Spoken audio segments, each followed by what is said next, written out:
Sallallahu ala Muhammad. Umat baginda Nabi besar Muhammad, umat yang selalu dirindukan oleh Nabi, umat yang dimana qala Rasul sallallahu alaihi wasallam, Nabi Muhammad sallallahu alaihi wasallam bersabda di dalam hadisnya, idza yushaku ahadukum bisyaukatin fi rijlih la ajidu ala maha fi qalbi.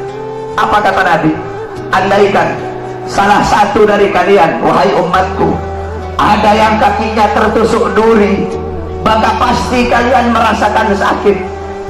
Rasa sakit yang kalian rasakan itu pun aku rasakan, bahkan sampai ke dalam hatiku. Umat yang selalu dicintai oleh Nabi Muhammad, umat yang selalu diperdulikan oleh Nabi Muhammad.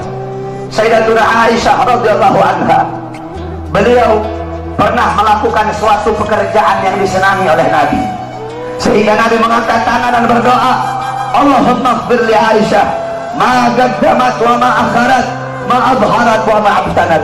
Ya Allah, ampuni dosa-dosa Aisyah yang telah lalu, yang telah lalu, yang akan datang, yang tampak, yang tidak tampak. Ampuni dosa Aisyah ya Allah. Siti Aisyah loncat-loncat. Siti Aisyah sangat senang dengan doa Nabi Muhammad. Nabi berkata, wahai Aisyah, apakah kamu senang dengan doa seperti itu? Karena Siti Aisyah, siapa yang tidak senang didoakan manusia mulia sepertimu ya Rasulullah. Kata Nabi, wahai Aisyah, kalau kamu senang dengan doa seperti itu, ketahuilah doa seperti itulah yang setiap yang setiap saat, setiap pagi, siang, sore, malam, setiap waktu aku mintakan kepada Allah untuk umatku. Nabi Muhammad begitu peduli kepada kita sebagai umat. Beruntung kalian menjadi umat yang dimana qala Sayyidina Ali karamallahu wajhah, inna Rasulullah fi akhir nafsi haradat syafataihi marratain fa'algaitu sam'i fasami'tuhu yaqul ummati ummati faqbila Rasulullah. Sayyidina Ali berkata, Nabi Muhammad pada saat detik-detik terakhir nafasnya, aku melihat bibir beliau menggerakkan dengan 2 kali gerakan. Aku dekatkan telingaku, aku mendengar beliau berkata, ummati ummati, umatku umatku, kata Nabi Muhammad SAW. Bahkan pada saat detik-detik terakhir nafasnya, Nabi Muhammad masih memikirkan kalian sebagai umat. Ketika itu Nabi Muhammad terbaring sakit di kamar yang biasa beliau tiduri di rumah Sayyidatuna Aisyah radhiyallahu anha. Allah berkata kepada Jibril, wahai Jibril, turun kamu sampaikan kepada Muhammad, aku berikan kepada dia 2 pilihan. Apakah dia akan memilih aku atau dia memilih kehidupan dunia? Kalau dia memilih kehidupan dunia, akan aku panjangkan umurnya. Tapi kalau dia memilih aku, sampaikan kepadanya, pada hari ini akan datang ajalnya. Turun Jibril membawa firman tersebut. Kemudian Jibril menyampaikan, ya Rasulullah, Allah memberikan kepada kamu 2 pilihan. Apakah engkau memilih Allah atau memilih dunia?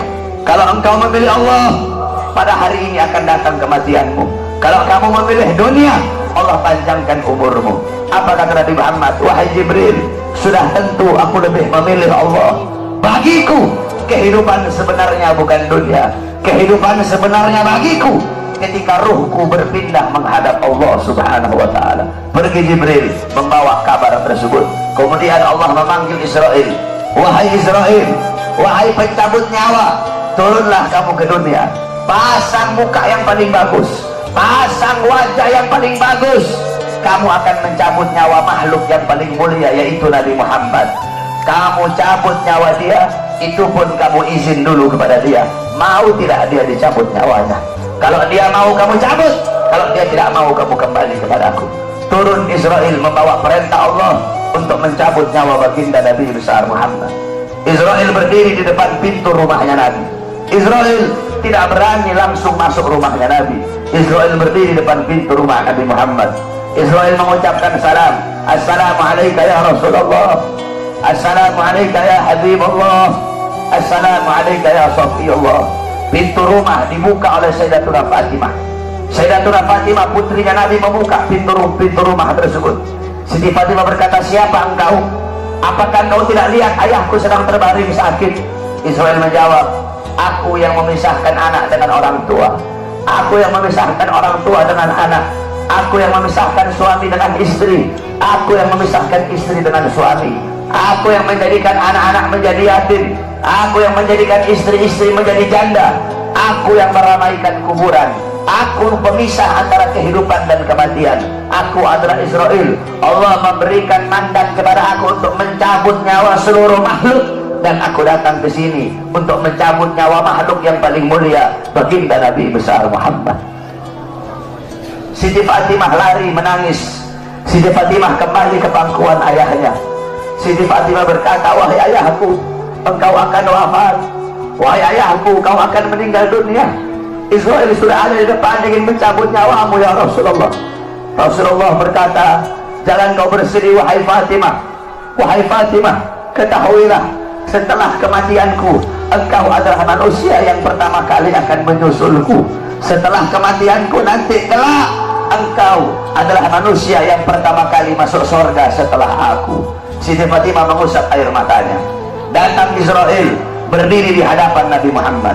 Israel berkata, ya Rasulullah, dengan segala kerendahan hatiku, aku datang kemari untuk mencabut nyawamu atas perintah Allah. Aku izin dulu kepadamu, apakah engkau mau dicabut nyawa? Kalau engkau mau, aku cabut. Kalau engkau tidak mau, aku kembali kepada Allah Subhanahu wa ta'ala. Nabi Muhammad berkata, ya Jibril, wahai Jibril, aku belum puas meninggalkan umatku kalau belum diberi jaminan oleh Allah Subhanahu wa ta'ala. Nabi Muhammad masih memikirkan nasib kita sebagai umat. Nabi Muhammad pergi menghadap Jibril pergi menghadap Allah. Jibril berkata, ya Allah, kekasihmu Rasulullah meminta jaminan untuk umatnya. Apa kata Jibril? Ya Rasulullah, ya Allah, kekasihmu meminta jaminan untuk umatnya. Allah berkata, Allah berfirman, fa'auhallahu ta'ala ala Jibril, basyirhu ya Jibril, innahu awwalu nasin kharijun minal ardi idha bu'isu wa sayyiduhum idha jami'u fabashirhu innal jannah muharramatun 'alal umam qabla an tadkhuluha ummatuh. Tadi Allah berkata kepada Jibril, wahai Jibril, sampaikan kepada kekasihku Muhammad, dia adalah manusia yang pertama kali akan aku bangkitkan dari dalam kubur. Dia adalah manusia yang menjadi pemimpin seluruh manusia di dunia dan akhirat. Dia menjadi pemimpin kelak ketika hari kebangkitan. Dan sampaikan kepadanya, jaminan dariku, surga aku haramkan untuk dimasuki oleh umat manapun sebelum surga dimasuki oleh umatnya. Turun Jibril bawa wahyu tersebut. Rasulullah berkata, al-an qarrat aini, sekarang aku senang, sekarang aku puas, cabutlah nyawaku wahai Israel.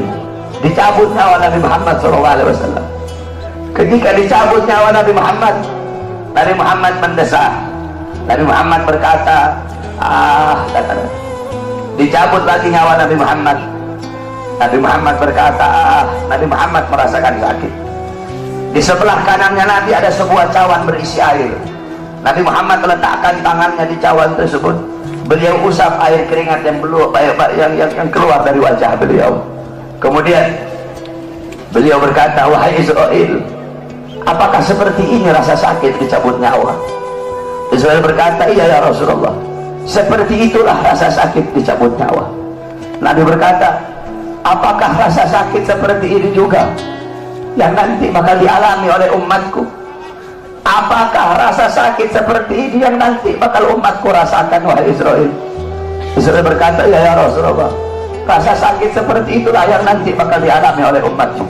Rasa sakit seperti itulah yang nanti bakal dirasakan oleh umatmu. Mendengar itu Nabi Muhammad menangis. Nabi Muhammad mengangkat tangan. Doa terakhirnya Nabi Muhammad, harapan terakhirnya Nabi Muhammad, doa yang menutupi wafatnya Nabi Muhammad SAW.